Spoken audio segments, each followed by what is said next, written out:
Hi, friends. It's Joe Chadburn, the Ambassador Network Coordinator here at World Missionary Press, and we have Vicky Benson back with us to talk more about Indonesian adventures.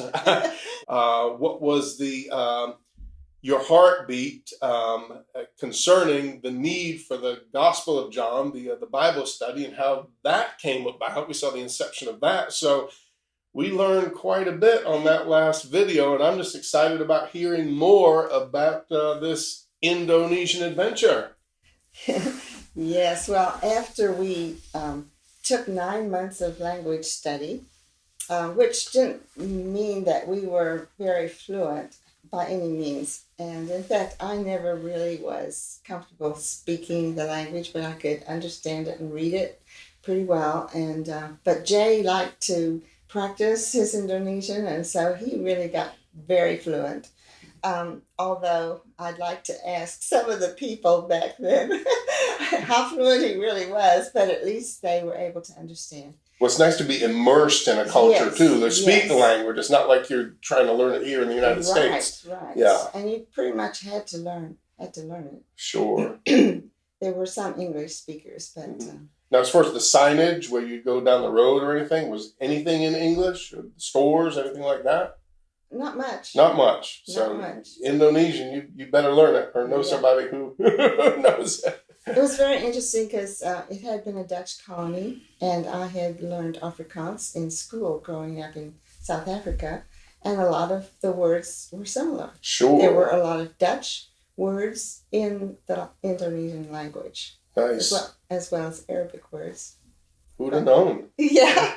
So anyway, one of the opportunities that Jay had was to actually travel, and I went with him one of the times, but not all the time, to the other side of the island of Java, where we were. And he gave some journalism workshops to the publishing house which is called Yakin. It's Christian Literature Crusade, World Evangelism Crusade. It's their literature arm.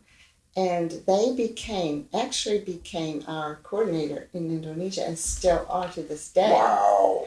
Yes. So anyway, they have a publishing house there, and they wanted Jay to come and just share what he could about journalism and about writing and reaching out, through print media. And so he was able to do that. So that was, and Franz Kairupan was associated with them, and even though he's retired somewhat from that, he's still connected with them, and he is able to even devote more time to being coordinator for World Missionary Press right now.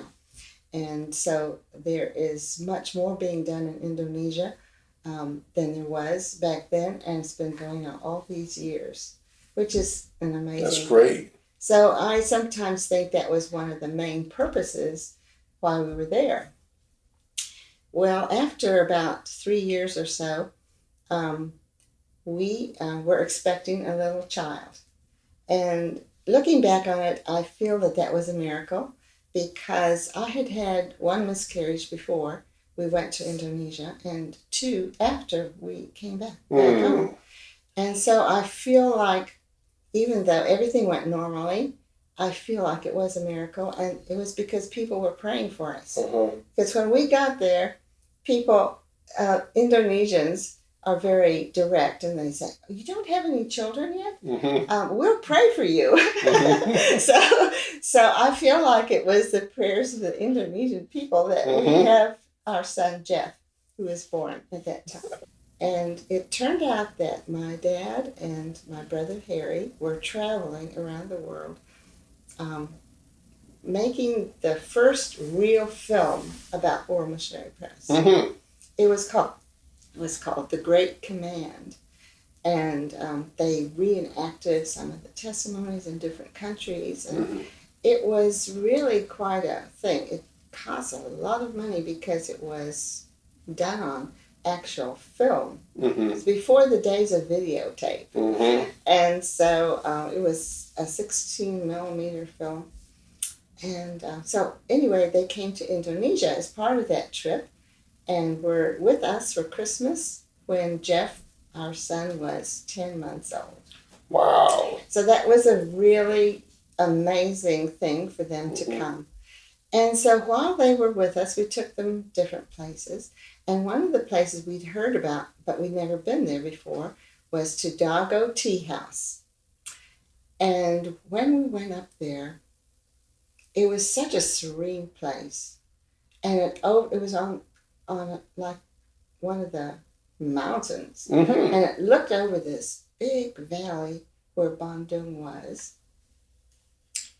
And I realized with a kind of a shock, it was the valley I had seen in that vision I had. Oh, wow.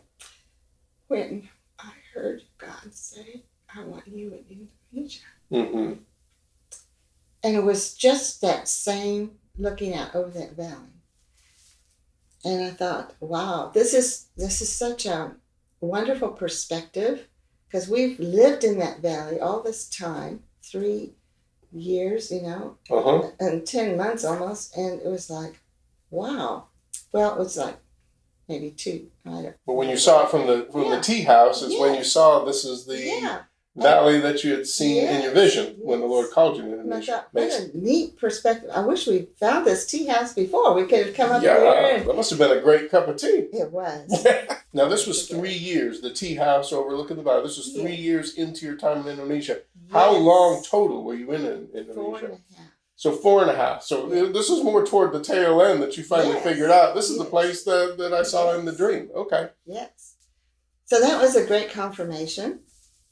Because after 18 more months, that's how old Jeff was when we came back, this whole project that we were there for 4.5 years, this magazine project, suddenly was just brought to a halt because the government refused to give permission for that magazine to be published. Just because it was going to be a general interest magazine, but with a Christian slant. Mm-hmm.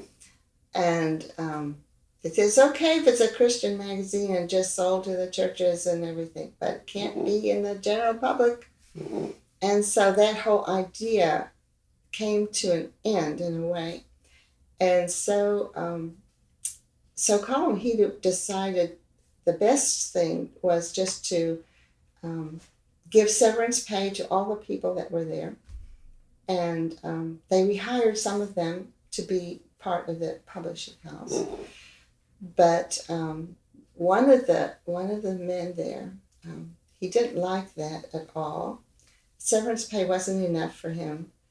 And he decided to sue. Oh my. Yeah, so he was suing the thing, and he wanted to subpoena Jay to be a witness for him, I guess. I don't know. But at the time that this happened, we were on our way to leave. And in the meantime, my father had really asked Jay to pray about coming into World Missionary Press. And he gave him a job description. And he would be an assistant to my dad in the areas of production and distribution. Those are pretty big areas. But anyway, Jay really prayed about that job description, and he sent me a job description too, to be treasurer, because my mother was just about coming to the end of her strength in being treasurer, because it was getting bigger. And you couldn't do all the bookkeeping over a summer like I did in college. So anyway, so we had prayed about it, and we had decided to come. And we were going to go. And I remember the very day that we were actually deciding on the flight that we were going to go home on, I got a letter from my dad, who didn't normally write me a lot of letters. My mother did the letter writing for the family. But he said, Vicky, don't let anything hinder your coming or delay your coming. That's the way he put it. Don't let anything delay your coming. Well, that very day I was having to decide whether to put off our flight for another week and save $100 Mm-hmm.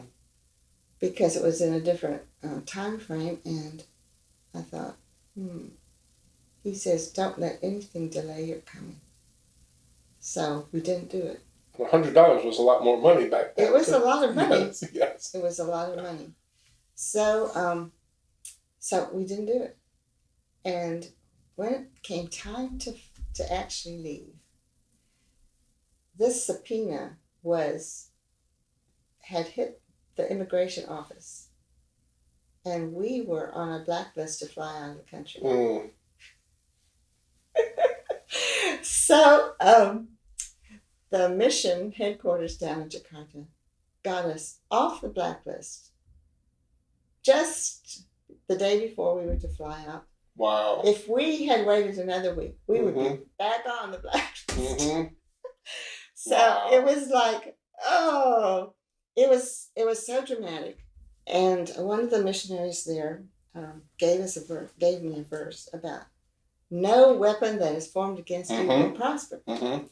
And so I really took that to heart. That verse was a wonderful verse. And I actually then went on, I looked it up in its context, which I often do. I like to look scripture up in its context, and I read on, that's Isaiah 54:17. So I just read on and into chapter 15, and this was such a promise.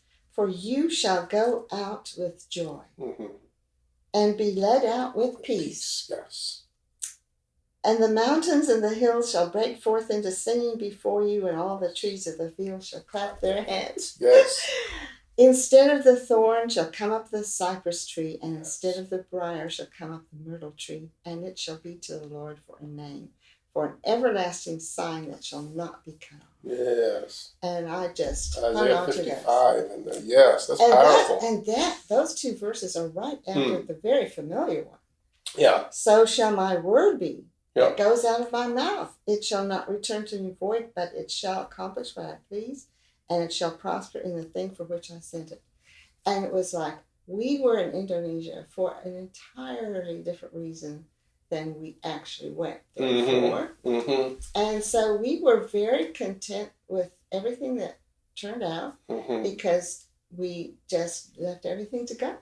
It looks like a lot was accomplished, and also things that were implemented back in the United States and what happened around the world. So neat how the Lord works, huh? Yes. Again, we think everything is linear sometimes, and we have tunnel vision. This is how it's going to be. And sometimes it's like this, and He's working it all together for good, and He has other things in mind that we have no clue about. That's right. And, the Lord was teaching us to just trust Him. So you flew all the way back to the United States.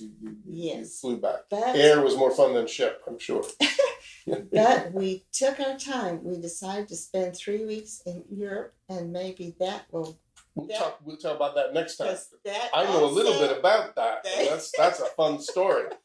So, all right. So we'll stop there for today then. Yeah. But next time we're going to fly to Europe is what we're doing in the next video. Right. Nice. Okay, so you're going to get to fly to Europe with Vicky and enjoy more of this ongoing, just wonderful story. Thanks again for being with us today, Vicky. It's absolutely wonderful to hear those stories. And for our viewers, God bless you. We love you. I know you're enjoying this, and have a wonderful day.